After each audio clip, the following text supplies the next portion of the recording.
Hi guys! Lumabas ako ng morning, maaga ako nagising. Pumunta ako ng China Bank kasi kumuha ako ng ipapamalingki ko. And then, sa harap niyan, may mga nagtitinda ng prutas kaya napadan ako. Ang mura ng grapes nila guys at saka yung dalandan, saka yung rambutan. So, libre tikim pa. Ayan, bumili ako dyan, konti lang. So, ayan, pagdating ko ng bahay, nakabili na ako. Nakabili na rin ako ng mga pang-ricado. Kasi dumaan na rin ako ng palengke. Hindi ko na nabidyohan yung sa palengke. Kasi ang daming tao. So, magluluto ako ng tanghalian namin. At madami din akong pinamiling mga ricado. Ang mahal ng mga bilihin, kaya lang wala ka naman choice. Yung chicharon di ko yan nakain, tinago sa akin. So, para ako nag-unboxing ng mga ricados. Ayan yan. Magluluto kasi ako guys ng tinulang manok. So, gusto ko kumpleto yung gulay sa tinulang manok ko. And then, nakabili ako ng tanglad. Ang malang tanglad na yan, 10 piso yan. And then, 3 tali ng malunggay. Kasi darating pala yung isang anak ko from condo, dito siya maglalunch sa Fairview. Tsaka pag Saturday kasi guys, ano namin yun, parang imbes na kakain kami sa labas, sa bahay na lang. Ganon, parang family day namin yun. So, meron akong itlog na maalat. Yung itlog na maalat na binili ko guys, yung 5 lang ang okay, yung 2 sira.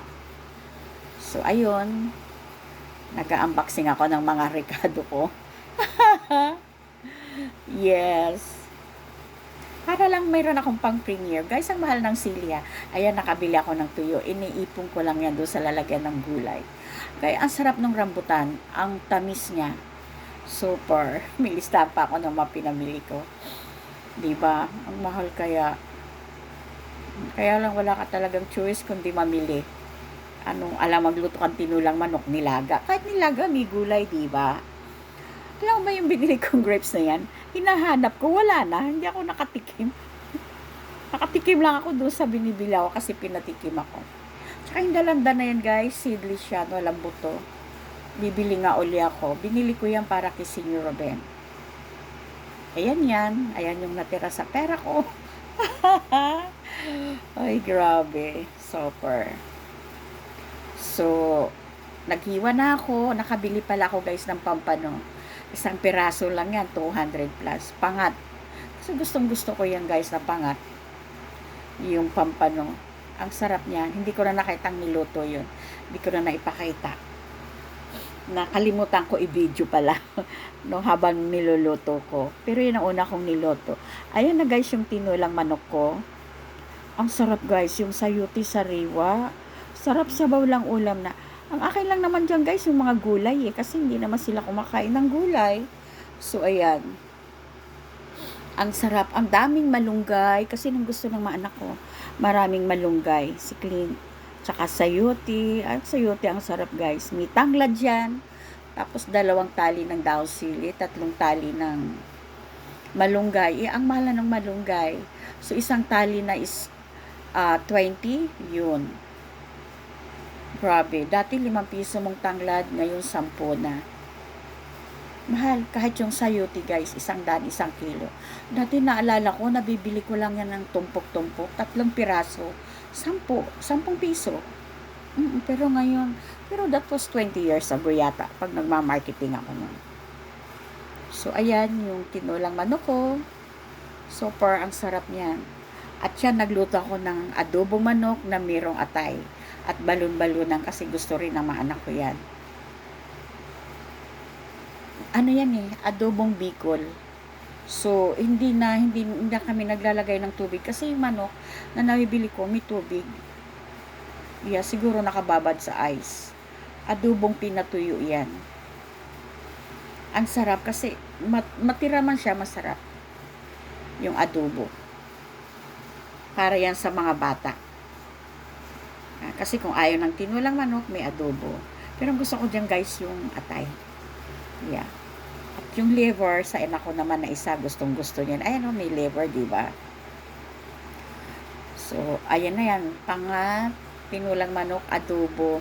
May isa pang nag-request ng isang ulam pa. Ay, Diyos mio. So, maluluto na yung tinula ko. Dalawang salad naman yan. Tamo, sarap ng sayuti guys. Masarap ang tinulang manok pag mainit, yung bagong luto. Ang sarap ng sabaw. Tapos meron kang sausawan. Hindi ko na nakita.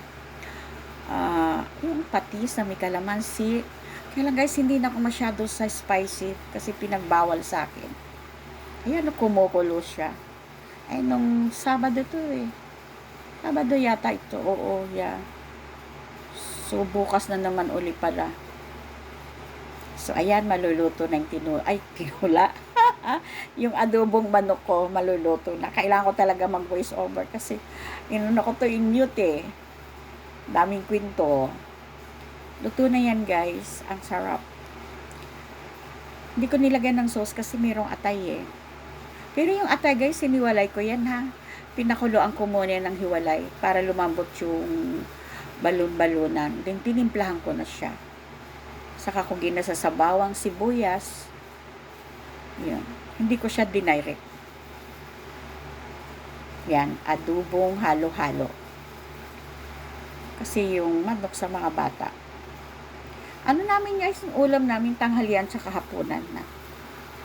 Linggo iba na naman. Yun. So linggo ano ba ulam na? Nung linggo nag-ano kami na lang. Hot days. So ayan guys, yung last dish na lulutuin. Yan, yung chicken with butter and garlic. Ay, shrimp pala, chicken ako. Antok na ako. Time check, 12:55 a.m. So, andito pa ako kay Sisi Mars. Habang nanonood ako, ay, buy all na. Habang nanonood ako, nag-aano ako, guys. Nag-i-edit ako para sa pang-premiere bukas. Matutulog na si partner. Buti nga hinabaan na ni Sisi Mars yung niya, live eh. Para mas yung views. Yun. Hindi kasi ako naglagay ng Sprite, kailangan ko maglagay ng konting asin. Kamay yan ni Senior Ruben. Normally, siya naman talaga nakaalalay lang ako magluto. Ako ang taga-timpla kasi siyempre mataas na ang panlasa niya eh. Yung tama lang sa kanya matabang.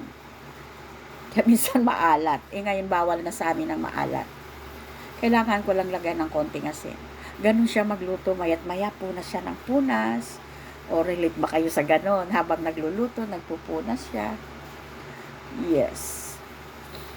Para sa mga apo, adobong manok, tinulang manok. Yung isda, yun yung para sa amin, ni Senior Ruben. Pero yan, hindi. So, sa kanila yan. Pero yung isda kumakain yung anak ko. Walang gulay, no? Pansin nyo. May tinulang manok naman eh. So, yun na yung pinakagulay namin. Magugulay ka, hindi naman sila kakain. Ako lang, di mapupurga ako sa gulay. So, ayan guys, luto na yung shrimp with garlic natin. So, malapit na kami kumain at gutom na daw sila. Ayaw lang kasi nilang nagbibideo kami habang kumakain. Mama, please. No, mama. Nakasama sila, ayaw. So, hayaan na natin ibigay na natin yung gusto nila. Alright guys. Thank you very much for watching. Yeah, till my next vlog. Bye-bye!